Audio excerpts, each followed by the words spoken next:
അടുക്കള മാലിന്യങ്ങൾ സൂക്ഷിച്ചു വെച്ച് ഒരു വേസ്റ്റ് ബിന്നിലാക്കി 2 ദിവസം കൂടുമ്പോൾ ഒരു ബയോ വേസ്റ്റ് ബിന്നിലേക്ക് മാറ്റി സൂക്ഷിച്ചു വെച്ച് കഴിഞ്ഞാൽ 40 ദിവസം കഴിയുമ്പോൾ നമുക്ക് നല്ലൊരു ബയോ വേസ്റ്റാക്കി കിട്ടുന്നതാണ്.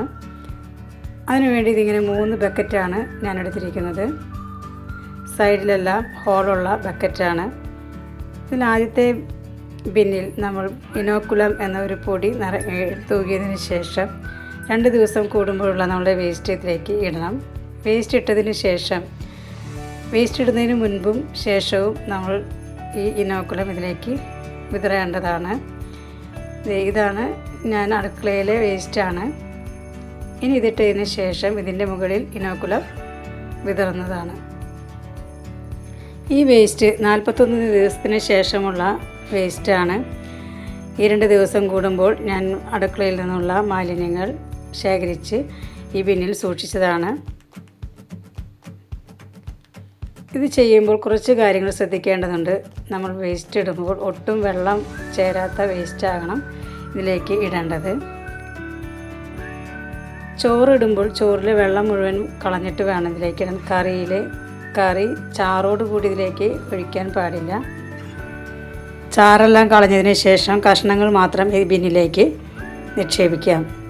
പച്ചക്കറി വേസ്റ്റും ഉള്ളിത്തൊലിയും ഇതിൽ ഇടാവുന്നതാണ്. മുട്ടത്തോട് ഇതിൽ ഒട്ടും ചേർന്ന് പോവില്ല. അതുകൊണ്ട് മുട്ടത്തോട് ഇതിലേക്ക് ഇട്ടിട്ട് കാര്യമില്ല. എൻ്റെ വേസ്റ്റിൽ അറിയാതെ വന്നുപെട്ടതാണ് മുട്ടത്തോട്. പ്ലാസ്റ്റിക് മാലിന്യങ്ങൾ ഇതിൽ പെടാതെ നോക്കണം. വെള്ളമില്ലാതെ ഉപയോഗിച്ച് കഴിഞ്ഞാൽ ഇത് അടിപൊളി വേസ്റ്റായി മാറുന്നതാണ്. ഒട്ടും അഴുകിയ മണം ഉണ്ടാവുകയില്ല. വെള്ളം തട്ടിയാൽ ഇതിന് മണം വരുന്നതാണ്. പുഴുക്കളും ഉണ്ടായിരിക്കും. ഇത് വയ്ക്കുന്ന സ്ഥലം ശ്രദ്ധിക്കേണ്ടത് ഒട്ടും മഴ കൊള്ളാത്തതും വെയിൽ കൊള്ളാത്തതുമായ സ്ഥലത്തായിരിക്കണം വെക്കേണ്ടത്.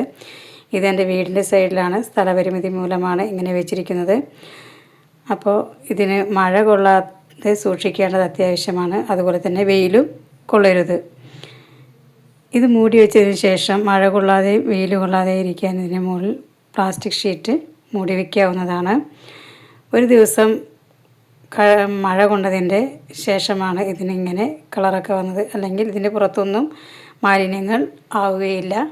അറിയാതെ പറ്റിപ്പോയതാണ്. ഇതിൻ്റെ മുകളിൽ ഏറ്റവും മുകളിൽ ഒരു മൂടിയുണ്ട്.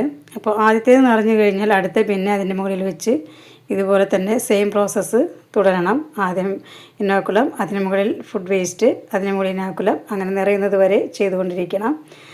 പിന്നെ മൂന്നാമത്തേത് ഇങ്ങനെ വയ്ക്കാം. എന്നിട്ട് അതിൻ്റെ മുകളിൽ മൂടി ഉണ്ടാകും. മൂടി വെച്ച് ഇത് സൂക്ഷിച്ച് വയ്ക്കാവുന്നതാണ്. 41 ദിവസത്തിന് ശേഷം വളമായി കിട്ടുന്നതാണ്.